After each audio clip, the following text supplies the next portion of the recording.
দেশের ফুটবলে বর্তমানে একটা নতুন গণজোয়ার এসেছে এবং রীতিমতো ক্রিকেটের যেখানে ডাউনফল শুরু হয়েছে, ফুটবলের সেখান থেকেই উত্থান হচ্ছে।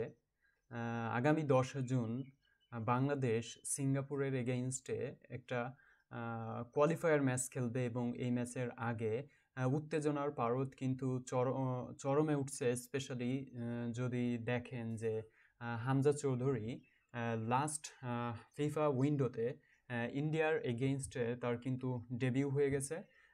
হামজা চৌধুরী একজন প্রিমিয়ার লিগের প্লেয়ার। তার যে কোয়ালিটি সেখানে অবভিয়াসলি বাংলাদেশ ফুটবল টিমে তার কোয়ালিটি সম্পূর্ণ প্লেয়ারের ঘাটতি রয়েছে এবং তার ধারের কাছেও কেউ নাই।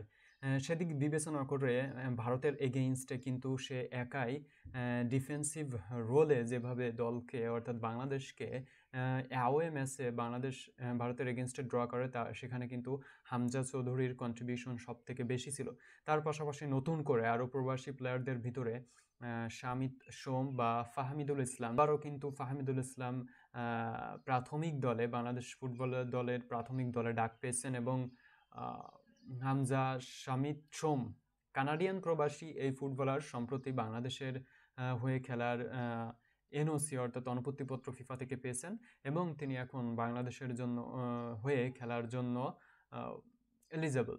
সো এই তিনজন ফুটবলারের অন্তর্ভুক্তিতে বাংলাদেশ ফুটবলের যে আগে লেভেলটা ছিল বা যে ধরনের প্রত্যাশা ছিল বা যে ধরনের আগ্রহ ছিল, সেটা কিন্তু এখন আমরা তার পুরো কমপ্লিটলি অপোজিট সিনারিও দেখতে পাচ্ছি। কারণ এর আগে দেখা যেত যে যখন কোনো ম্যাচ অনুষ্ঠিত হতো তখন কোনো ধরনের এক্সপেকটেশন ছিল না বা আমাদের ফ্যানদের ভিতরে কোনো আগ্রহ থাকতো না বা কোনো খোঁজখবর নেওয়ার চেষ্টাও থাকতো না যে হ্যাঁ বাংলাদেশ ম্যাচ খেলছে। বাট এখন কিন্তু দৃশ্যপট কমপ্লিটলি চেঞ্জ হয়ে গেছে। আমরা নিজেদের থেকে হচ্ছে আমাদের যে এক্সপেকটেশন সেটা বৃদ্ধি পেয়েছে, আমাদের যে আগ্রহ বা ক্রিকেট থেকে আমরা লিটারালি এখন ফুটবলের দিকে মুভ করছি। সো সেই ধারাবাহিকতায় বাংলাদেশ আগামী 10 জুন সিঙ্গাপুরের এগেইনস্টে ম্যাচ খেলবে।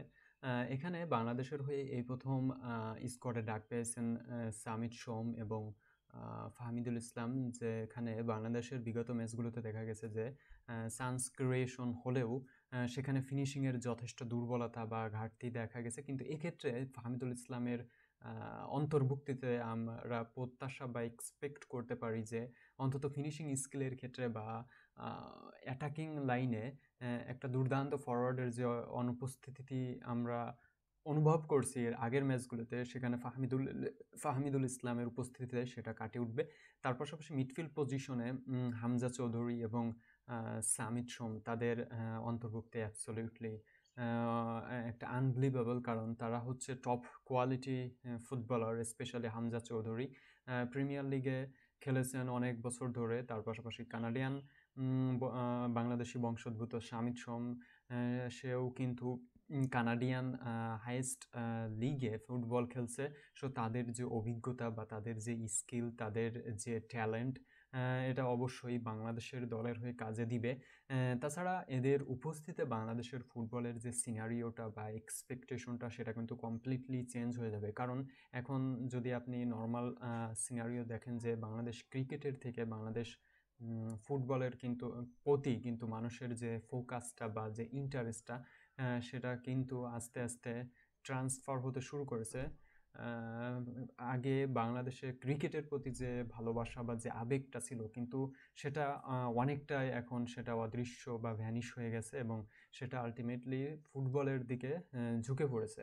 সো এখানে বাংলাদেশ ফুটবল বা বাংলাদেশ ফুটবল ফেডারেশন বা বাংলাদেশি ফুটবলাররা, তাদের এখন দায়িত্ব হচ্ছে দুর্দান্ত একটা পারফরমেন্স দেখানো বা আস্তে আস্তে তাদের ইমপ্রুভমেন্টের যে চার্টটা সেটা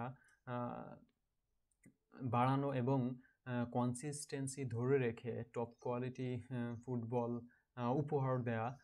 সেটা আপনি এখানে যে হামজা চৌধুরী বা শামিত সোম বা ফাহমিদুল ইসলামের অন্তর্ভুক্তিতে তারা শুধু মাঠেই উপস্থিত থেকে বা 90 মিনিট ফুটবল খেলে দলের পারফরমেন্সটা ঊর্ধ্বগতিতে রাখবেন, বিষয়টা এমন না। আলটিমেটলি তাদের উপস্থিতিতে কিন্তু এদেশের ফুটবলীয় কালচারে বা স্পোর্টসের এরাতে কিন্তু আপনার কমপ্লিটলি এই ডায়নামিক্সটা চেঞ্জ হয়ে যাবে। অর্থাৎ ক্রিকেট থেকে ফোকাসটা বা ইন্টারেস্টটা বা সবার যে ফুটবল হওয়ার প্রতি যে আগ্রহ, সেটা কিন্তু ক্রিকেট থেকে ফুটবলের দিকে ঝুঁকে পড়বে। তাছাড়া আপনি যে ধরনের ইনফ্রাস্ট্রাকচার বর্তমানে বাংলাদেশ ডোমেস্টিক লিগে যেটা নাম রয়েছে বাংলাদেশ প্রিমিয়ার লিগ বা বিপিএল ফুটবল, সেখানে রয়েছে সেই ধরনের ইনফ্রাস্ট্রাকচার কিন্তু যথেষ্ট ইমপ্রুভমেন্ট হবে বা ফুটবলারদের কোয়ালিটি আরও বেটার হবে। তারা আরও বেশি ভালো করার চেষ্টা করবে। এর ফলে সমগ্র চিত্র কিন্তু কমপ্লিটলি চেঞ্জ হয়ে যাবে। হাইয়েস্ট লেভেলে পারফর্ম করতে পারবে বা আরও ভবিষ্যতে এখন বাংলাদেশ ফিফা র্যাঙ্কিংয়ে 180তম স্থানের দিকে আছে। সেখান থেকে আমরা দেখতে পারি যে 1 বছর পর 150 বা 2-3 বছর পর 100 র্যাঙ্কিংয়ে যেখানে ভারত রয়েছে, সেখানে কিন্তু আমরা চলে আসতে পারি। এখানে বাংলাদেশ বা ভারত যখন ম্যাচ খেলে তখন কিন্তু বাংলাদেশ এবং ভারতের ভিতরে ফুটবলের যে কোয়ালিটি বা লেভেলটা, সেটা কিন্তু খুব একটা বেশি পার্থক্য দেখায় না। সো বুঝতে পারছেন ভারত কিন্তু যথেষ্ট টাকা ইনভেস্ট করছে বা যথেষ্ট তারা চেষ্টা করছে ফুটবলের উন্নতি ঘটাতে। তারপরেও কিন্তু এখনও দেখতে পাবেন যে যখন বাংলাদেশ এবং ভারত তারা তারা একে অপরের বিপক্ষে খেলে, তখন কিন্তু দেখা যায় যে স্টিল নাও তাদের ভিতরে ব্যবধানটা কিন্তু যথেষ্ট নয়। সো সেখান থেকে বাংলাদেশ কিন্তু আরও ইমপ্রুভ করতে পারে এবং ফিফা র্যাঙ্কিংয়ে তারা কিন্তু ভারতের কাছাকাছি, এমনকি যদি তারা এই ধারাবাহিকতা ধরে রেখে স্পেশালি এই তারকা প্লেয়ারদের অন্তর্ভুক্তিতে তাদের পারফরমেন্সের গ্রাফটা যদি ঊর্ধ্বগতিতে থাকে, তাহলে কিন্তু ইজিলি বাংলাদেশ ভারতের কাছাকাছি পারফরমেন্স দেখাতে পারে, ভারতকে টপকেও যেতে পারে। সো তাদের যে কনসিস্টেন্সি যদি ধরে রাখতে পারে, সো এক্ষেত্রে বাংলাদেশ যে আর এখানে যে বিষয়টা জরুরি সেটা হচ্ছে বাংলাদেশ ফুটবলে কিন্তু সিন্ডিকেট বা বাংলাদেশ প্রিমিয়ার লিগে যারা যথেষ্ট ভালো পারফরমেন্স দেখায়, তারা একটা খারাপ ক্লাবে খেলার কারণে কিন্তু তারা সেই ধরনের সুযোগ পায় না, এই ধরনের অভিযোগ রয়েছে। সো এই দিক থেকে যদি বাংলাদেশ ফুটবল ফেডারেশন বা যারা দায়িত্ব কর্তব্যে রয়েছে, তারা যদি যথেষ্ট নিষ্ঠার সাথে এবং ট্রান্সপারেন্ট ওয়েতে দুর্নীতি বা এনি আদার স্বজনপ্রীতি ছাড়া কাজ করতে পারে, তাহলে কিন্তু ইজিলি বাংলাদেশ ফুটবলটাকে ইমপ্রুভ করা সম্ভব। সো এখন দেখার বিষয় বাংলাদেশ সিঙ্গাপুরের এগেনস্টে কেমন খেলে। স্পেশালি সিঙ্গাপুর কিন্তু অনেক বেটার টিম বাংলাদেশের কম্প্যারিজনে। সো ম্যাচটা ডেফিনেটলি টাফ হবে, কিন্তু তারপরও প্রথমবারের মতো হামজা চৌধুরী বাংলাদেশের মাটিতে খেলবেন। তাছাড়া কানাডিয়ান এবং বাংলাদেশি বংশোদ্ভূত সামিত সোম তিনি আসছেন। তাছাড়া ফাহমিদুল ইসলাম আছেন। সো সব মিলে কিন্তু একটা চমৎকার ম্যাচ হবে এবং দেখা যাক কী হয়। আপনার কাছে কী মনে হয় বাংলাদেশ সিঙ্গাপুরের এই ম্যাচে কারা জয়ী হবে বা বাংলাদেশ ফুটবল নিয়ে আপনার প্রত্যাশা কী? কমেন্ট করে জানিয়ে দিতে পারেন।